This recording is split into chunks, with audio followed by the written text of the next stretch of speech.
People in Nebraska have an independent spirit. I go out and I speak to Democrats and Republicans, and my message is the same with both of those. I don't change it for one party or another, and I get standing ovations in both rooms.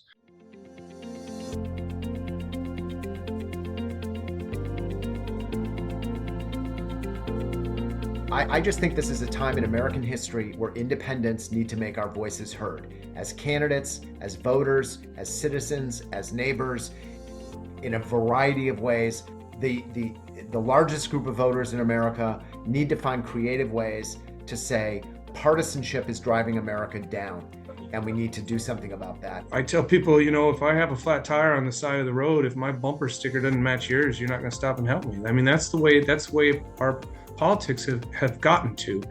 To me, that's frustrating. That's why the independent piece is the path to victory, because it's going to position you and it's going to position me to be able to work with both sides in a time where everything is so partisan.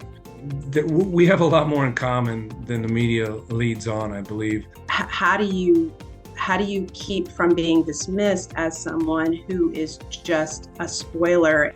When they say you're going to spoil it, okay. Yeah. Spoil it for who? For the majority of the people in this country that the partisan system has already spoiled it for them? That's not what's happening. So I think when they try to intimidate you and cast you negatively, take that as a badge of honor. Welcome, everybody. Thank you for taking time out of your day to talk with Dan. I'm really excited about this conversation. I've been looking forward to it for a couple weeks. Our guest today is Dan Osborn. Dan is a union leader in Nebraska. He's also, I want this to sink in, he's running for U.S. Senate as an independent in a race in which there is no Democrat. So rather than a lengthy introduction, though, I actually want Dan, I'm going to show his campaign video. It's short, where he's introducing himself, rather than me droning on. So Russ, why don't we cut to the video?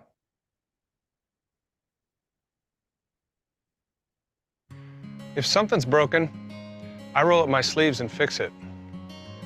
My family moved to Omaha when I was 7. My dad transferred here with Union Pacific. My mom worked as a seamstress. They worked and sacrificed so their children could have a better life. I followed these values, and like my parents and grandparents, I joined the Navy. Whether I was keeping the supply chain moving on an aircraft carrier or repairing the fire safety equipment to prevent disaster, when something broke, someone had to fix it, so I did. I proudly continued my military service by serving in the Nebraska Army National Guard, sharpening my maintenance skills as I prepared the M1 Abrams tanks for combat. Upon completing my tour of duty, I came home to Omaha and started my own family, and again, rolled up my sleeves, and I went to work for Kellogg's as an industrial mechanic fixing multi-million-dollar machines. When I suffered an injury at work, I developed the company's new mechanic training program that is still used today, providing the company with a better prepared, higher skilled workforce. I worked with the company to find solutions, and I worked for the workers when things weren't right. 2 years ago, I successfully led the strike to preserve 500 middle-class jobs here in Nebraska. It didn't matter what party you belonged to, we came together to find solutions and move forward. Almost anything that's broken could be fixed. Even Washington, D.C., even the U.S. Senate. Somewhere along the way, our politicians became disconnected from you and me, everyday, hardworking Americans. We aren't seeing enough people willing to lift the hood and look inside to see what's wrong. They are ignoring the check engine light and the real issues that affect everyday Nebraskans. I'm Dan Osborn.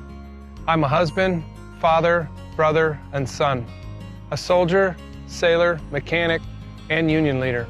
I'm running as an independent for the U.S. Senate because we need to move past the partisan bickering and get back to working together. I'm Dan Osborn, and I approve this message.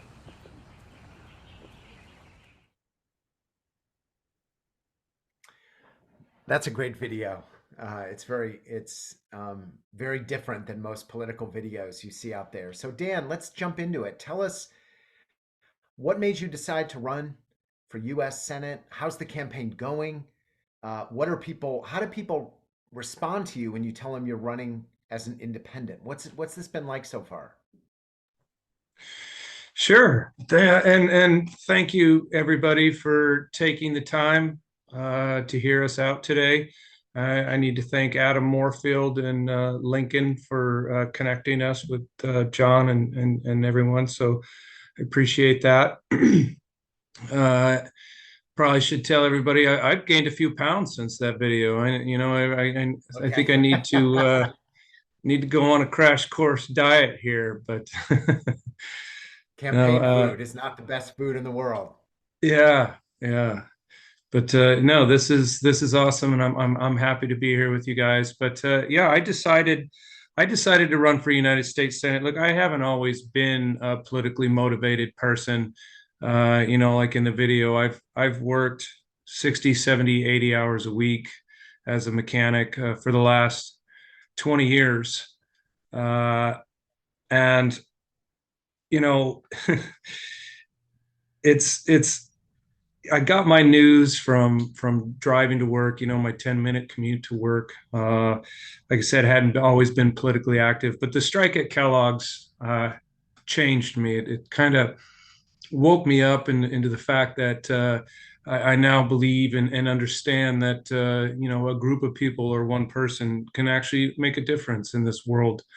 Uh, you know, I remember after we were on strike for 77 days, my first day walking back into the plant, I felt an enormous sense of pride for what we were able to do for working people. We preserved 500 really good middle class jobs in Omaha and 1,500 around the country total.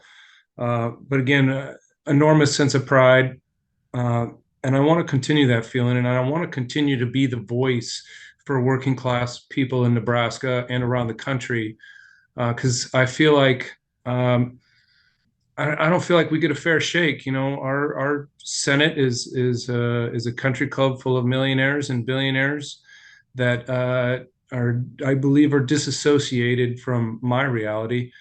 Uh, and I became an independent in 2016 for that reason. I felt abandoned by both parties because the reality of the situation is they all take money from multinational monopolistic corporations and special interests, and they vote accordingly. For example, Deb Fischer, my opponent, she takes money from a tremendous amount of money from Class 1 railroads, and she consistently votes against the Railroad Safety Act. Just in the last week, we've had two train derailments. One was this close from an anhydrous plant that could have leveled the entire town of Chapel, Nebraska. Luckily, it Wow. did not. But I was talking to the railroaders out there, and if that Railroad Safety Act was passed, that locomotive was flagged for repair, but it it had spread the locomotive had spread the tracks out, and so the cars behind it derailed. But if the act was passed, they would have been forced to take that locomotive out of service. So, and she continues to take corporate money, and I think that's the problem, with DC. That's why I say it's broken and it needs to be fixed, and it starts with good people like are on this call. We can't keep electing the same talking heads in empty suits and expect change in this country. And I believe the independent route, especially in states like Nebraska, that's been one party dominated for the last 16 years. There hadn't been a competitive Senate race in Nebraska in 16 years. And I think the independent way is the path to victory. What But I mean, I'm with you, Dan. I've been an independent for 30 years. You're preaching to the choir. And what do Nebraskans say? Because one of the things that people have been conditioned is, oh, you're an independent, you're just a protest candidate, you can never win, you can't make a difference. Like, there's a certain cynicism. What's been the response from the people? yeah, so I'm still working 50 hours as a union steam fitter right now. I got fired from Kellogg's, of course, after the strike. Uh, but at the end of this month here, hopefully in a few days, I'll be able to take a full leave of absence. But I've had a chance to branch out as far west as North Platte, Nebraska. And I go out and I speak to Democrats and Republicans. I'll do county Democratic or Democrat events, and I'll do county GOP events.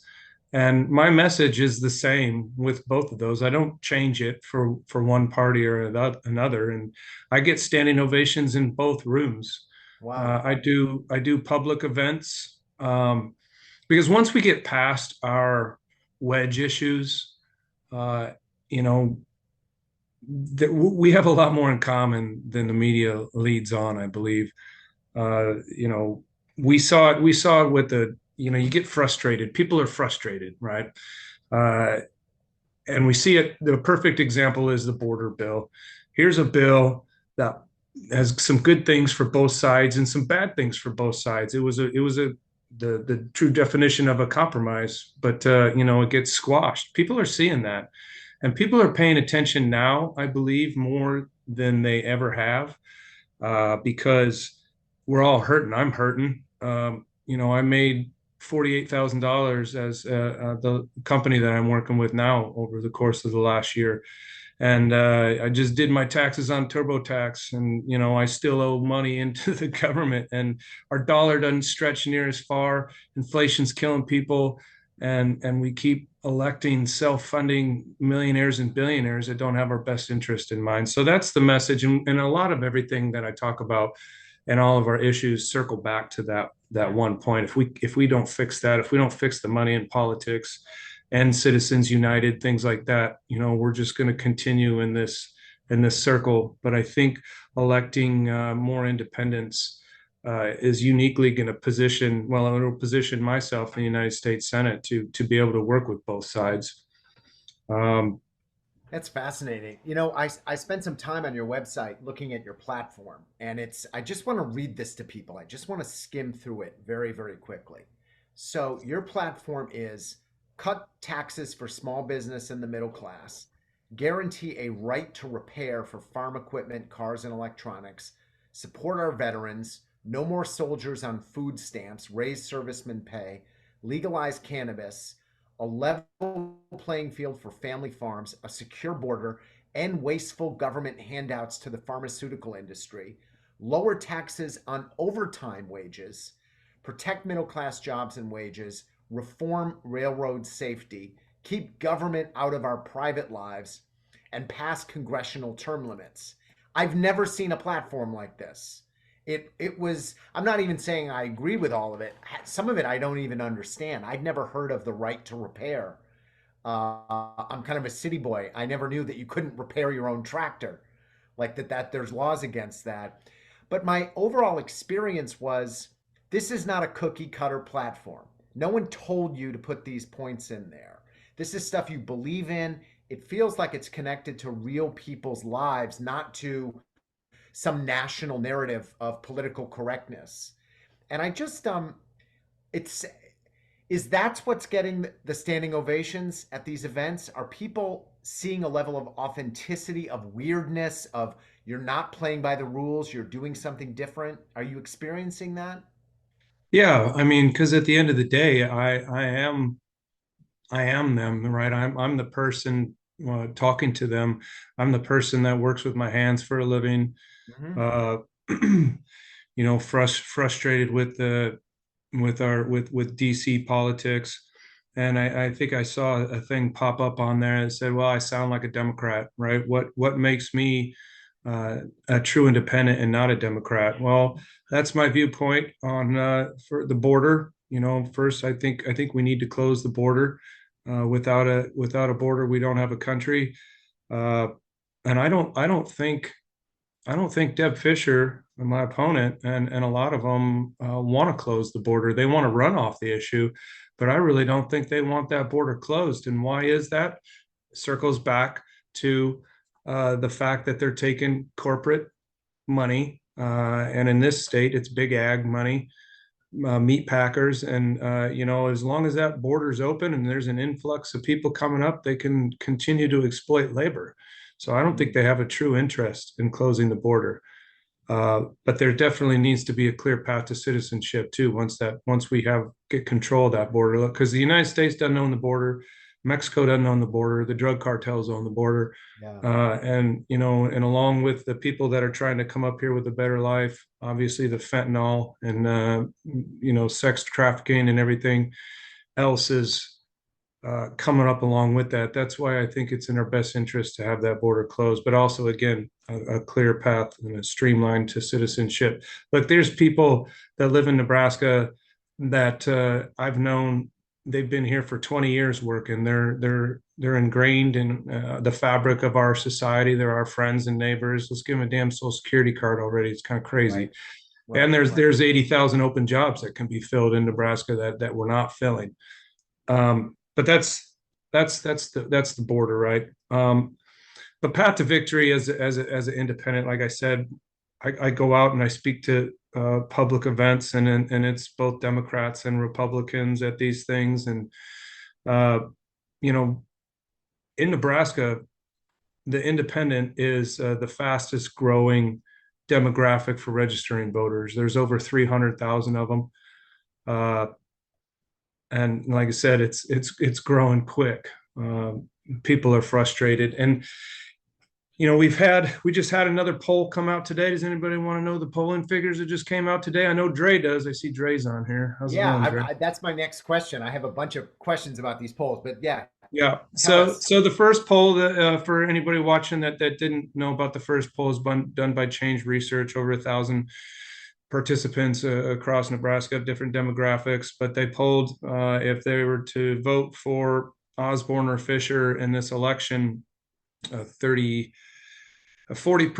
said that they would vote for me, and 38% for Fischer. And a good portion of those people didn't even know who I was.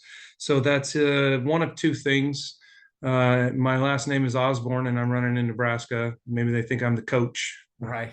Coach Osborn, right? Yeah, I'm just kidding. But I think really what it shows that people are ready for a change. We're tired of the polarization of politics, and as I speak to people in Nebraska, it's the same theme, right?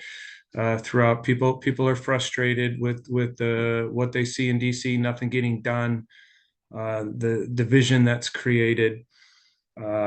So that's the poll, and the poll that just came out today about an hour ago has me down 4 points, but the questioning was a little bit different. So that first poll, the questioning was they didn't really have a undecided factor. It was like, if you had to vote right now, who would you vote for? With this one, we allowed the undecided. So Fischer's like 37. I believe I'm at 33, and the rest are undecided. So an incumbent that's polling less than 50% is that's bad for an incumbent. But that huge block of undecided is very good news for us, because I think that's the independent-minded people. And look, Nebraska's got the unicameral, right? It's a nonpartisan state legislature. We talk about. We're probably going to be talking a little bit about, voting structure. And in Nebraska, it's nonpartisan, so there is no party affiliation on the ballot, and it's just the top two advance. So, people in Nebraska have an independent spirit. Yep. And I think that poll shows it. Both polls show it. One thing, Dan, it's fascinating. When I learned about your candidacy, it made me think about a friend and colleague, Greg Orman, who ran as an independent in Kansas a decade ago. And one of the things and it was similar. It was a Republican versus an independent, no Democrat in the race. And the Republicans spent a couple $1 million basically saying he's not an independent, he's a Democrat. And just tarred and feather him. He ended up getting 47% of the vote, but that $1 million of tar and feather kept him out of office. And then the other thing was, I saw news coverage of you running, and it was kind of from the left perspective, and they're like, he's running against a Republican, he's the Democrat. Like it's almost like no one, either the Democrats or the Republicans, are going to let you be an independent. They're going to frame you as the Democrat in the race because you're not the Republican. Is that something your campaign has already started to experience? How do you think about navigating that? Efforts to kind of say, well, if you're not a Republican, you're a Democrat. How do you navigate that? Sure. And, that's the smart thing for Deb Fischer to do, right? Is to paint me as a Democrat because I'm running against a Republican. That's probably what I would do if I was her. But what that's ultimately, to answer your question, it's going to come down to money. We've just, as of today, we've raised $811,000. That's we're breaking records left and right for an independent in Nebraska. But I think what it really boils down to is messaging, and the messaging of going back to DC politics are corrupt is always works when talking with people. But how come the Democrats aren't running a candidate? Do you know? I mean, you might not know. I'm just curious about that. Well, the Democrats aren't running a candidate because they understood the value that I have the best chance to win. Okay, so it was directly in response to you running. That's interesting. Yeah, and some of the ideals that I have line up with their party. I mean, I come from labor. That's traditionally, a Democratic issue. But yeah, so she's going to paint that picture. It's going to take money. Relatively, if you're looking at changing the Senate map in the United States, Nebraska is a relatively cheap state to do that in. We feel like we're going to need, on the low end, $5 million to be competitive in this race. We think $10 million is pretty much guarantees a victory for us the way things are going. But yeah, we're going to have to get out in front of that. And I talk about,